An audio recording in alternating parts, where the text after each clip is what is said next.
I'ma let you go away.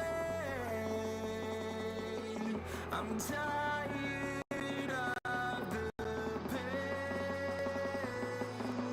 Go away. I'm tired of yesterday. Harder.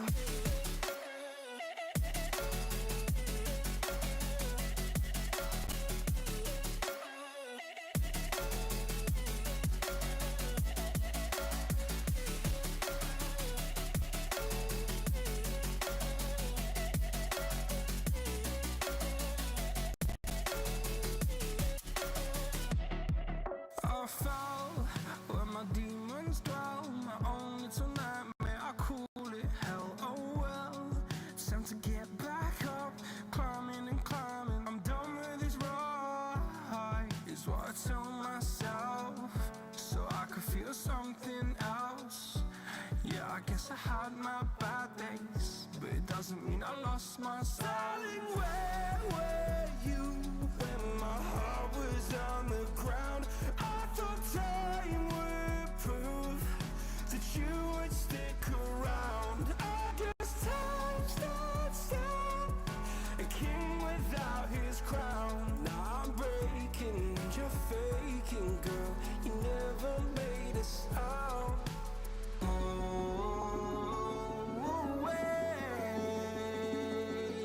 I'm tired of the pain. Go away. I'm tired of yesterday.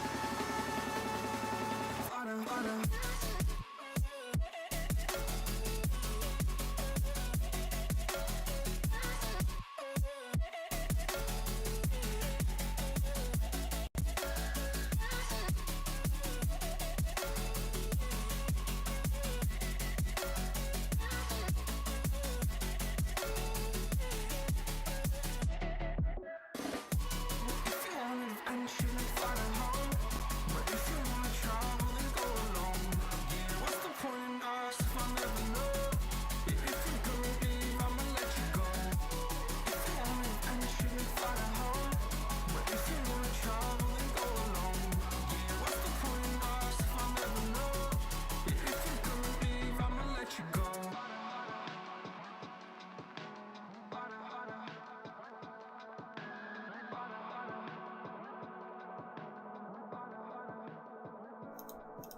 Hello! Welcome everyone to our wonderful precap of GMAN's 5M division. My name is Candlefit, joined by Hogdude, and we're going to be going through all the teams that have signed up to play in the illustrious 5th division, subsection M, the best one, I think. Yeah, we some can all say agree. the best. I some all, everyone. This is where the champions are born. It is. Hey Abby, welcome to the stream. So we're going to be going through and getting into some of these teams. So because of a late player, that we've only currently got 7 teams to talk about today, so we'll get into the first one. I'll tell you what, Hogdude, which one of the 7 teams who are actually playing do you want to get into first? I think we should kick things off with House of Westeros, I think. Alrighty. Stardar's dwarf team. Let's jump over to there. So, as you can see here, Sarador. Yeah, this is a pretty reliable team, them old dwarves. They got a lot going for them. I think Sarador is... Ooh. Where are you? Hiding. Let's see. So, House of the Westeros. Oh, with a very obvious theming there. Sarador having been part of the REBBL League in Season 8 and 9 with a Nurgle team called the Nurgle Nuggets, and Season 10 and 11 with the Chaos Dwarf squad, the Pirates of the World's End, who, unlike a lot of the players who we've seen getting new teams, didn't actually end up having that team horribly slaughtered. Instead, just decided, I guess, that they wanted something new. So, Hogdu, what do you make of Sarador's opening roster? Yeah, so just to run down their players, they've got 2 runners, 2 troll slayers, 2 blitzers, and 5 longbeards. No death roller, unfortunately, although No. I think that's a little bit to be expected, as it's quite a meme strat. So yeah, looking like quite a standard setup. Quite diverse. Got your 3 re-rolls, which is going to come in useful. No apothecary, although with quite high armor and with everyone having block, shouldn't be too much of a problem. Yeah, I mean, you've got such a ridiculous amount of block in the opening team, and having the 2 runners as well. I mean, one of the things that's really sort of struck out to me is, we've got fairly low movement across the team, with the exception of the runners, who've got very average to good movement.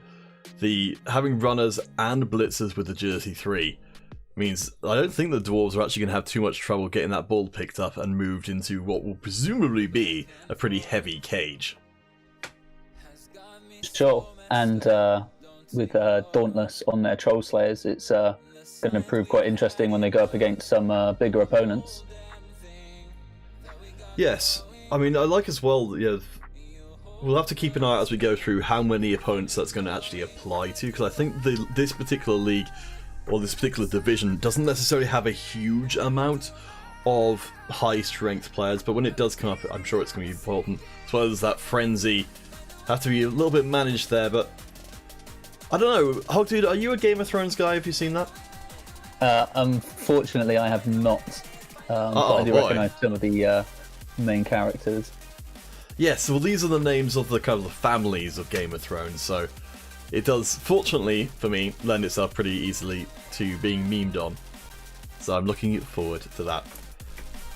We have got the 5 instances of tackle on the team, so we'll be keeping an eye out for how much dodge there is in the league. I don't think a ton, but it's still going to be annoying for those players who are relying on dodge to keep their players up. Yeah, you mentioned before the no apothecary coming in. As well, it feels like only really the Troll Slayers are vulnerable there, with their slightly lower armor, but they've still got the thick skull built in that the entire team has, making it even less likely that they'll get KO'd. Yeah, that should prove to be quite useful. Alright, so let's jump out of here. So the stuff we'll be carrying forward is checking out how much the tackle is going to affect the rest of the league, and how much the Dauntless will as well. Who should we go on to next? Who shall we? Should we go for the Mausoleum of Maniac? Alright, the Drunk Mystic. So let's have a quick look up what the Drunk Mystic's got going on. Because I think Mystic has been... is new to the league. I think this whole division's got a fair amount of new players in it. Let's have a look as we see that we've got a pretty strong looking starting lineup for Mystic. Yeah, very scary looking team, isn't it? With 2 werewolves, 2 flash golems, 2 whites, and then bringing it up to 11, we've got 5 zombies. Yeah, we were just looking at a dwarf team that relies on its high armor. That claw reducing that armor down to effectively 7 from its original 9 as far as the dwarves are concerned. I think I would be very upset if I was a dwarf player to realise that there were going to be werewolves running around. Not just 1, but 2 of them.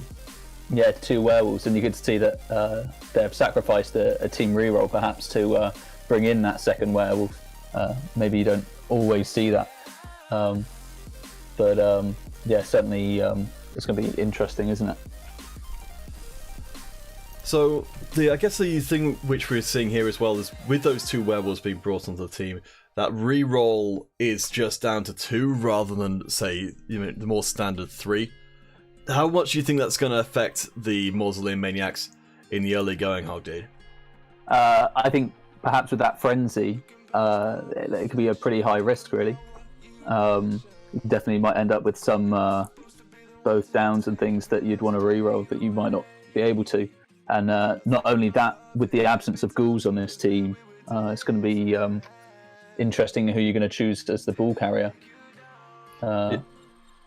I suppose whoever you choose is going to sacrifice using their skills as offensive, really. Yes, I mean, I presume it's probably going to end up being Sir Charles or Sir Ryan who will carry the ball, though, of course, the werewolves with their ridiculous movement can carry it around. But you're right, if you've got the ball on one of these players with offensive prowess, and you're actually using them to hit people, especially a player with Frenzy, keeping that player safe afterwards seems like it's an almost impossible task. And we could also see that the entire team has regen, which is going to make it a very difficult team to get injuries on and bring down in numbers. Yes, you mentioned the Ghoul being the kind of the player who's notable by their absence. The only one with AV7 on the team and no regen, so one of the most vulnerable players, not part of the roster.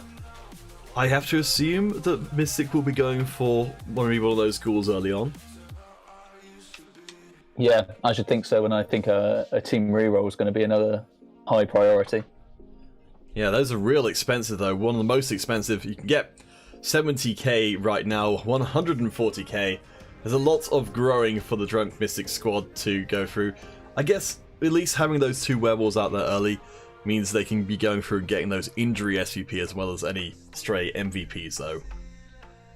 Sure, they should definitely help to bring that team value up. Alright, let's get on to our next squad. Who are we going to look at? How about Exodius's High Elf team, the Blood of the Elder? Alright, there we are. They've got a pretty sweet logo as well. Alright, so what we got going on here? A 2 reroll team with what looks to be a fairly standard setup for them. Yep, we got 2 blitzers, 1 thrower, 2 catchers, and then bringing it up to 11, 6 linemen. Notably, only 2 rerolls and no apothecary. And just noting the high value of every player, it's going to be pretty important that to not lose any of them teams, any team members to injuries. Yeah, I mean, I'm looking particularly at these Cyrilla, Fiona, Ellen, Rhiannon, gosh, and Emil, Regis, Rehelic. Gosh, I'm guessing this is a Witcher. Yes, it is a Witcher-based team. I mean, having the catch and pass in there, I think it's going to help somewhat with dealing with the lack of rerolls, but I mean, particularly I'm looking, I can't help but focus on those catchers with the no defensive abilities at all on armor value 7 as being a prime target for pretty much any team that play against them. For sure, especially where you're probably going to position them, which is I think you'd want them to be in the other person's half, which may make them very vulnerable to that. So we have, of course, as well got Ritterspawn, the thrower, with the safe throw built in. The ability to cancel out those intercepts means we might actually see Blood of the Elder managing to pull off some passing plays, which is not an easy thing for a starting team. No, it's going to be quite a unique play style, isn't it? I don't think many other teams have as strong a bro as Ritterspawn. No, I believe, if memory serves correctly, I think they are considered to be the best passing team to start off with. And it's pretty cool to have that in the league, for reasons that I'll get into a little bit later on. Yeah, I mean, I'm intrigued to see how Blood of the Elder do myself. Them having a slightly higher armor than the rest of the elves does mean that they will get a little bit more hurt by the werewolves we saw before than perhaps would otherwise have been the case. Because, I mean, if you're already armor 7, you don't have to worry about being clawed. Definitely. And with that movement of 8, very maneuverable. I suppose the only risk is that they sort of become SPP sinks. And if they're the only ones doing the scoring, will be the only ones leveling up. Yes, I mean, the blitzers, Geralt and Jarpen, they're so strong there as being movement 7 players at RP8 and starting with block. I think we'll see with some of the other teams as well, getting the initial level up, getting the dodge on them early. That's got to be a tempting proposition even when you have got such a good passing setup with your throwers and catchers on the squad. Yeah, that'll make the blitzers very strong, won't it? Alright, so far, well, I guess I suppose the most notable thing with the blitzers is that not having dodge and no one else on the team having dodge early on means that if the elves are put on the back foot and have to start dodging away from things, that they're going to start failing them 1 in 6 times. So they're going to end up on the map with more frequency than I think perhaps Exodius would like. definitely something to watch for. That AG4 isn't saving grace. I'm sure he'll be looking to get some agility, get some dodge on his players, won't he? Alright, so let's get out of here and move on to our next contenders. Who are you feeling like looking at? How about Green is Mean by Will Iron, his Alright. team. Let's jump into them. So Will Iron's got an interesting kind of backstory with the league. They've played a few times before. They've got 2 sort of stints in REBBL back in Season 4. So it's Season 14 now, but Season 4 they were playing Undead. And in Season 7 to 8 they played an Orc team known as the Awkward Silence, which is an incredible name. That is a very good pun, isn't it? It is. I'm upset that I never thought of it myself. The Silence were known for having 5 different attribute level ups on the team. So they had a Strength 4, Agility 4 Blitzer called Maka, which is just insane. But despite that, they still didn't manage to actually make it into playoffs. So Will Iron, I suspect, is looking to kind of make their comeback and make a fairly big impact. With the roster overall, we know there aren't necessarily a huge amount of different ways to bring the Orcs to play, but what do you think of what Will's brought this time? So we've got 4 Black Orcs, 4 Blitzers, 1 Thrower, and 2 Linemen. A very strong team with the higher movement on the Blitzers. That should make the team a lot more manoeuvrable, because unfortunately the Orcs do suffer with that lower movement on the rest of the team. Extremely high armor, as you can see. So I guess they've got to be wary of the werewolves that we saw earlier with their claw. 3 rerolls, no apothecary, and interestingly a fan factor. Yeah, so we were looking into this a little bit because it's not exactly... I believe in previous editions of Blood Bowl, or at least earlier editions, it was much more necessary to start with fan factor because it affected more things. Now, there's a calculation before the game starts to see who's got like the bestest fans effectively, and this will give you a small advantage to that. But what are they trading off in exchange for this small advantage? It's going to make getting that apothecary perhaps 1 game later, potentially. So it's a little bit risky. I don't know if you'd look to try and secure that as early as possible. Although, as we saw with the high armor of everyone except for the Thrower, perhaps it won't be too much of an issue. Yeah, I mean, so many teams would be so jealous to have a start like these guys do with the 4 Blitzers. We were talking before this went on there, that normally, because you're an undead coach, so you have to make do with just the 2 whites who aren't even as tough as any of the Blitzers are. Definitely, block is such a good skill to have, and at this stage, it's going to make Green as Mean quite a formidable opponent, I think. Yeah, I'm definitely not looking forward to going up against them, even though, having the Claw team in the league means that I'm hoping that the Necromantic team will meet some of these tough teams before I do, and hopefully take some chunks out of them. That would be ideal for you, wouldn't it? It would be. Alright, so yeah, there's standard Orc lineup. I don't think there's too much more to say. It looks like we've got the Thrower to pick up the ball and to carry the ball, and then maybe try and get a hand off to get that SPP on another person. Yeah, if Will gets one of those plus AGs again, I suspect they'll be making a lot more use of Launcher's ability to get the ball around the pitch. Potentially, quickly. But alright, so there we go. We'll keep an eye out for that fan factor to see how much that affects the kickoff results. That will, you can get fan factor from just winning games, but I believe if we've sort of read what we read correctly, that if Will wins the games while having this fan advantage, which is, I think it's probably about like a 1 in 3 chance of that happening, then they'll get extra money from the game to make up for the money they spent on the fan factor. So it could be a good investment. Yeah, definitely could pay off. So it'll be interesting to follow that. Alright, who are we going to do next? I think we're almost running out of teams to choose from. Children of Doom. Oh yes, Children of Dune. So, I don't know if you've ever read Dune. the novel about living on a big world covered in sand and fighting giant snaky worm things. But it's a good old time, and these guys are all named after those. Very cool. And to make up the team, we've got 2 Storm Vermin, 1 Thrower, 4 Gutter Runners, and 4 Linemen. Now these Gutter Runners, you may note, have 4 movement, and I think that's some of the highest movement in the game, or is it the highest? Oh yeah, the 9 movement is, I believe it is the highest in the game. I mean, while you can level up to get 9 movement for some of the other players, Gutter Runners can level up to get 10. And this, the one-turn touchdown possibility is of course always there. Wouldn't be at all surprised to see Cabusta trying to build at least one of their Gutter Runners to be able to do that. To do the thing that other teams generally just can't do.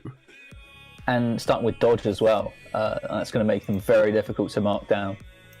And especially with having 4 of them as well, that I guess means that you've got 4 threats that could score from nearly anywhere in your half.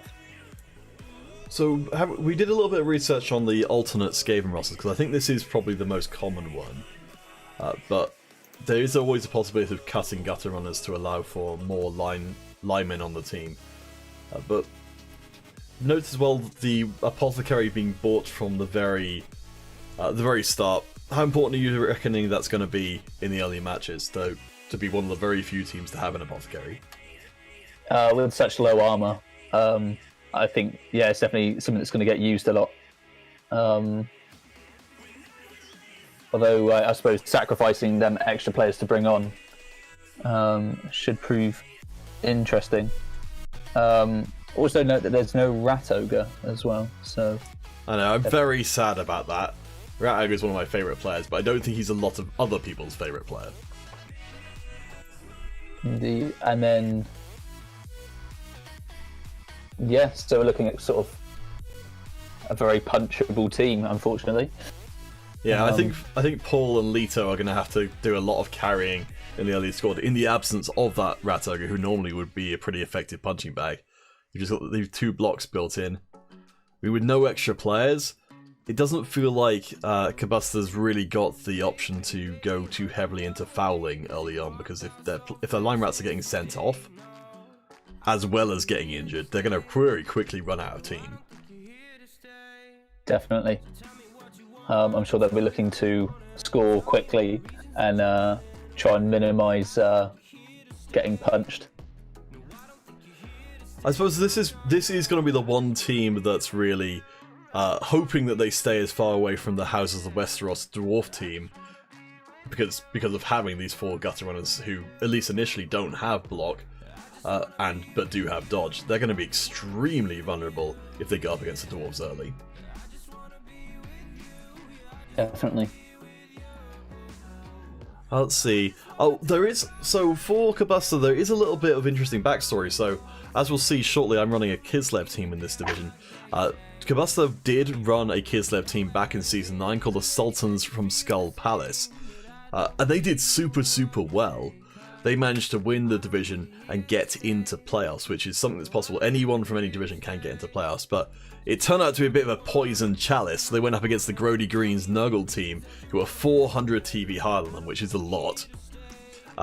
And the Grody Greens killed 2 of the Sultan's players, including one of their best players called Edward the Blitzer, who had Mighty Blow and Piling On. And basically the entire team just became non-viable at that point, and ended up being canned in favour of a human team that came in during the last couple of seasons called Kingdom Come Deliverance. They actually had more or less the same thing happen to them. They made it into playoffs, and then they got beaten the heck out of, and then they had to retire. So I'm not sure if I'd actually want to get into playoffs at this point. Well, let's hope that perhaps this season is going to be different for Cabusta. Although I'm surprised if they've suffered from death, that they've gone for a lower armor valued team. Yes, that's a really good point. I didn't really think about that, but yes, if worrying about your players getting horribly mauled is on your mind, this is not the team to calm you down on the subject. Yeah, perhaps Cabusta's just embraced that approach and has yeah, just gone for a full lower armoured team. Oh boy, I like to think that was the case. Yeah, just saying like, yeah, you have no power over me, armor rolls. Definitely throwing caution to the wind. I'm excited to see it. All right, so yeah, so Children of June definitely trying to avoid the dwarf team as long as possible because their high value gutter runners will just get absolutely slaughtered, and they've got no money in the bank as well in case anything does go wrong, or any spare players. So, all right, who have we got left? Is it just my guys? I think it's just you and Pidgenaka. So all right, which one do you want to get into first? Well, I think we should save yours until last. So let's have a look at Pidgenaka. So apparently this is named after a town, if my Googling is to be believed, a town in South Holland. But the names of the players don't seem to really reflect that in any meaningful way, so maybe I'm wrong. No, and very interestingly, mixing up the DC and Marvel superheroes. So I was mad about that too. I think. Yeah, I was looking at that like, ooh, something's wrong here. I feel it in my bones. Yeah, Hulk and Superman together. Together at last. Is this the crossover event of the summer? I hope so. Should be very interesting to see if how the different franchises play well together, or That's whether true. that'll become an issue. They should definitely have added on animosity between the DC and the Marvel characters on this team. That would be funny. I think you should be able to voluntarily take negative traits to your players just as a swag thing. Just a meme. So running down, we've got 1 ogre and 4 blitzers, 1 thrower, 1 catcher, and then 4 linemen. So start with 4 players with block. So quite a strong start there. I think blitzers are sort of the star players of the human team. An ogre. If you remember at the start with the dwarf team, we've got a couple of people with Dauntless, and yeah, quite a strong player with Mighty Blow as well. Although perhaps with Bonehead, it's not a player that you want to take too many risks punching with. Yes, I think. Well, I mean, you're right. We kind of end up in a situation here where there's a couple of things sort of working against Hulk. Yeah, the Dauntless players from the dwarf team. We've got potentially. I don't know if the claw from the werewolves will actually end up being used on Hulk specifically, just because of how hard it will be to get the 2-die blocks against them. But I don't know. I feel like the ogre, in my limited experience playing with the human team, is just better off standing there and not doing anything a lot of the time, rather than risking having him go bonehead and effectively disappear from the pitch for a turn. Definitely, as a sort of a guaranteed strong defense, I suppose the ogre can be very useful.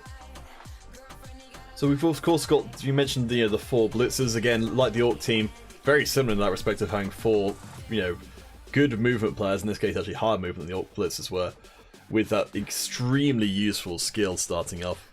I mean, these guys, they've got so much potential. They start as strong players and they can end as ridiculously strong players. Definitely. It's going to be very interesting to see which skills Hanks chooses and which direction he chooses to take his team in. So we have got I guess the only controversial point, if you want to say that, is the inclusion of, well, the thrower, as we saw from the Orc team, pretty standard for that sure hand. Iron Man, the catcher, coming in and being a strength 2 player on the team without an apothecary feels a little risky. Yeah, very high risk, isn't it? It's gonna, you're gonna have to play Iron Man very carefully to not make them a liability. I think the ease that you can get a 3 dice block on a strength 2 character, definitely can make them very weak. And with the thrower likely to be the ball carrier, it's gonna be interesting to see if he can really utilize Iron Man in their games. Yeah, I mean, with these guys being agility 3 as well, having the option to believably throw the ball between Flash and Iron Man is nice, but it does feel like it's still pretty risky. It's not. We're not talking about the high elf passing game where you've got everything happening on 2 pluses. 3 pluses even with rerolls, is still a lot to potentially put the entire game on. Definitely. So perhaps might not be an integral part of the game plan, but may just be sort of an option if other ones are running out. I guess at least Pichinaka can, or rather Hengst, can sort of threaten with Iron Man and never actually throw to them. Just have that threat there in the backfield that has to be dealt with. Definitely, drawing players away, I suppose, can open up other avenues, can't it? But yeah, I mean, it feels like we've got a team here from Hengst, who I believe is a new player to the league, if my research is bearing up here. That, you've got a pretty solid team that's not going to be as good at passing as the Elves, not going to be as good at punching, or at least getting punched as the Orcs are, but it's got a pretty good all-round, and as you mentioned, those blitzers, they can get guard, they can get mighty blow, they can get tackle, they can become horrendously good players given enough time to work with. I can see Hengst doing pretty well.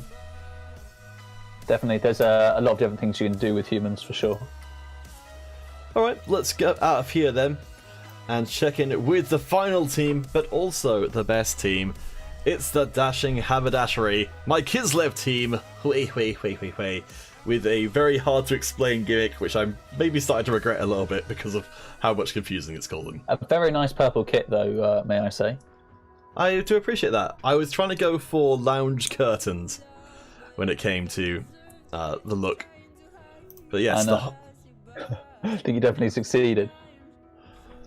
So going through your team then, you've chosen 2 blitzers, 2 catchers, and 7 linemen. And now, interestingly, with the Kislev, is every player starts with leap and long legs. Do you want to explain what opportunities that can give you?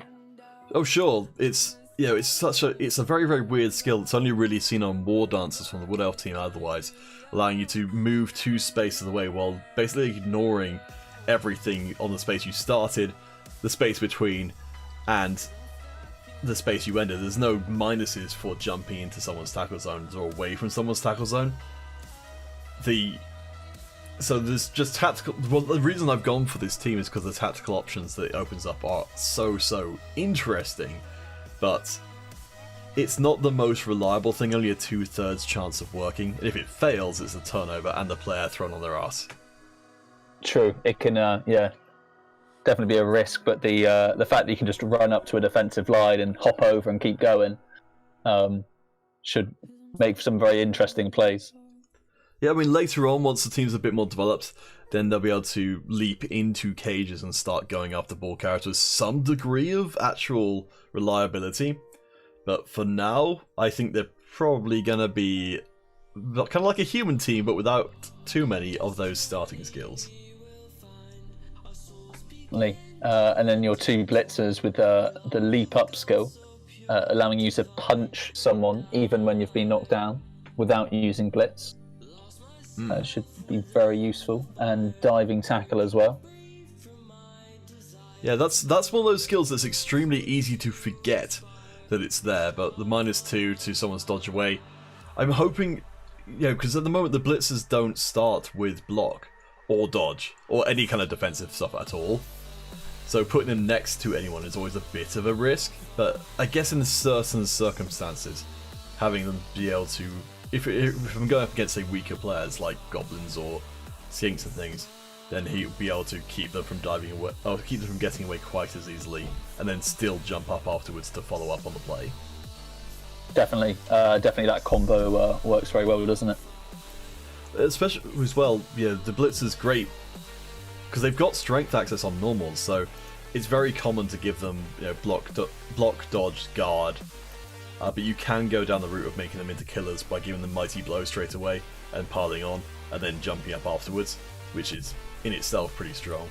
I don't know. I'm not actually sure which route to go down yet, but I'm trying to talk to some of the other Kislev coaches and try and figure out what they reckon is the best ones. Definitely, and I guess it depends who's gaining the SPP as well. Yes, well, I mean, this is a good chance to transition to the catchers with talking about SPP.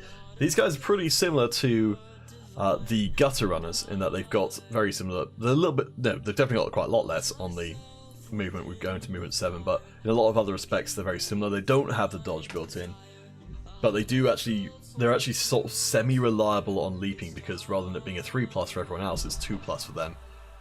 And they've also got the diving catch built in, so there's some genuine actual passing potential baked into the team from the very beginning, even if it's not, there's no free rerolls to take advantage of it.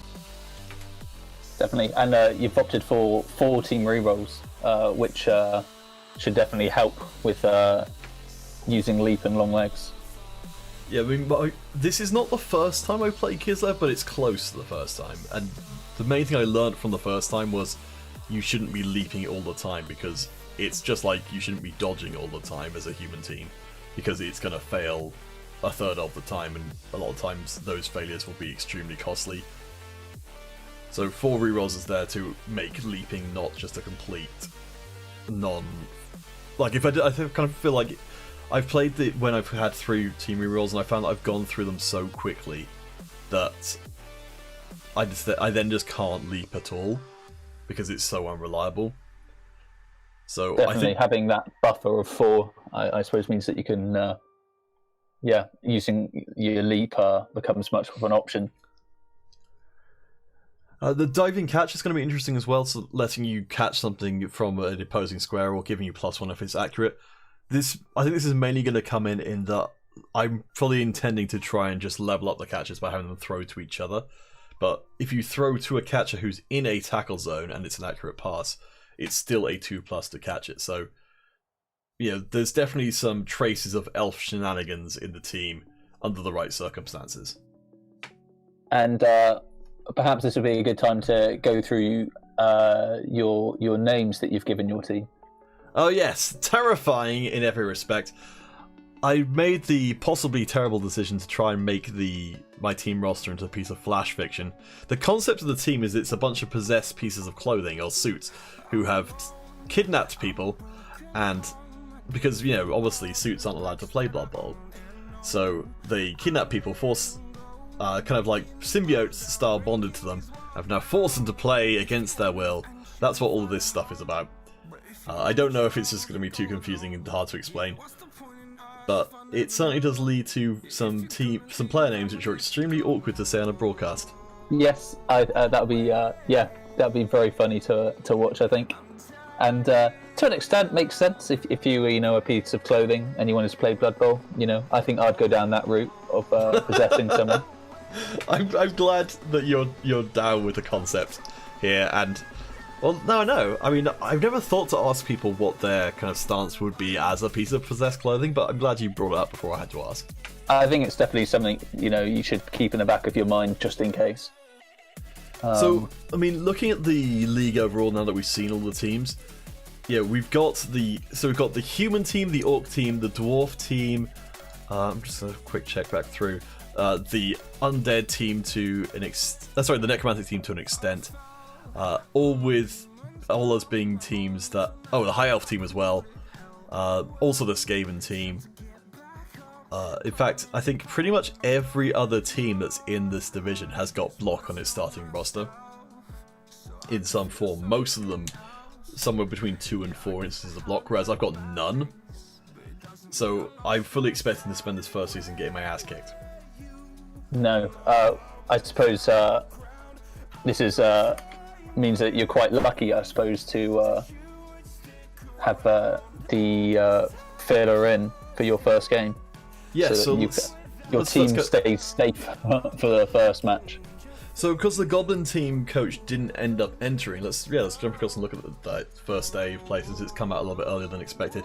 So I've got bye for the first round, which is massive, because it means I might actually be able to get through a game. Well, it means if the Goblin coach doesn't show up, that I'll be able to probably get an apothecary without having to actually risk any of the players. So that's massive.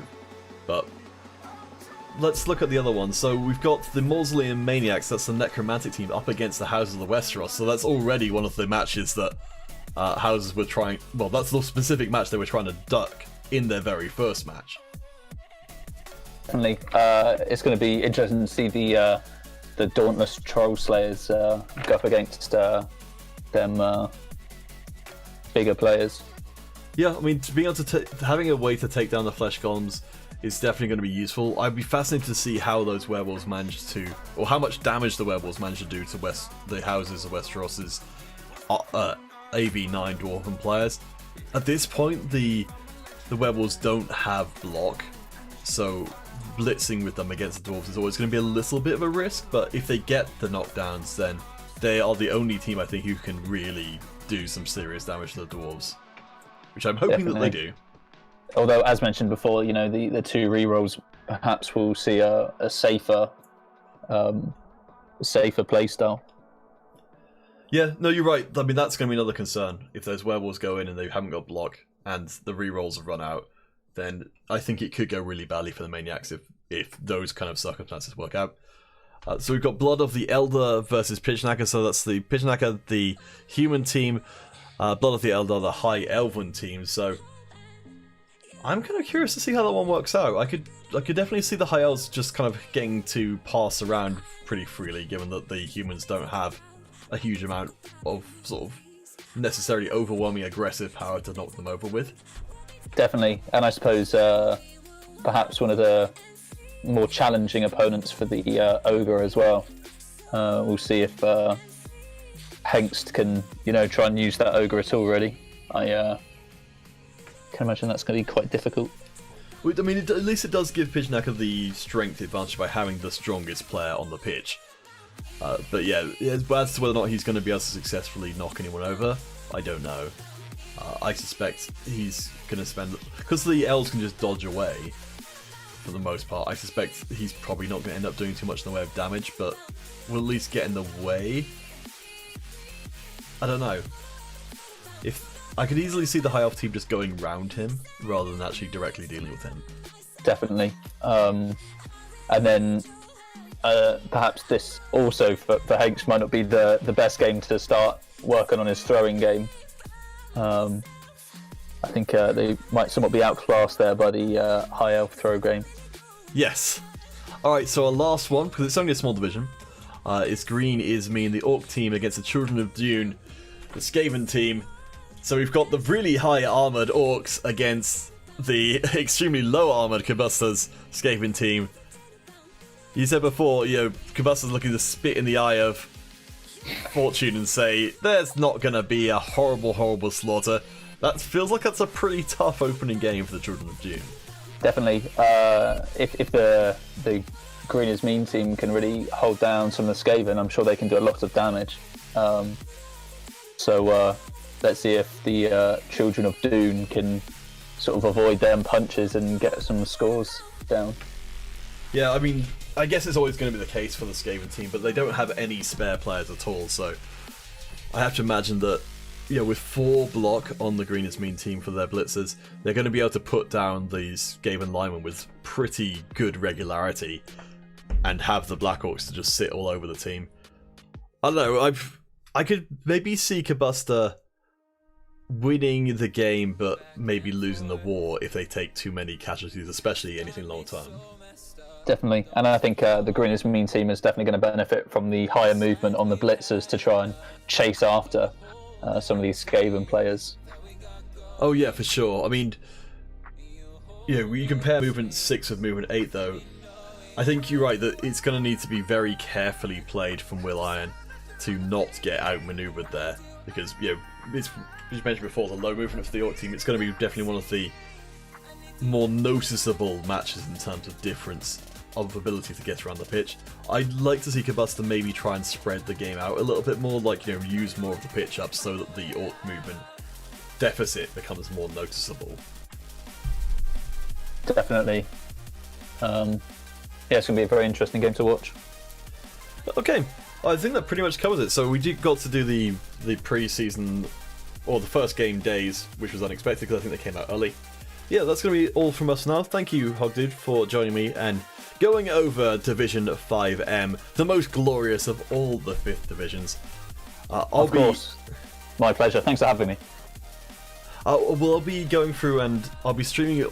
For any of you guys who are watching this after the fact, watching now, I will be going through and streaming the games which I'll be playing all of them, and quite possibly casting some of the other games as well, since there's only going to be 3 games per week anyway because of the missing team. We might end up with another team coming. I'm not quite sure how it all works. But yeah, thank you, Hogdid, and we'll see all you guys on the Intertubes next time.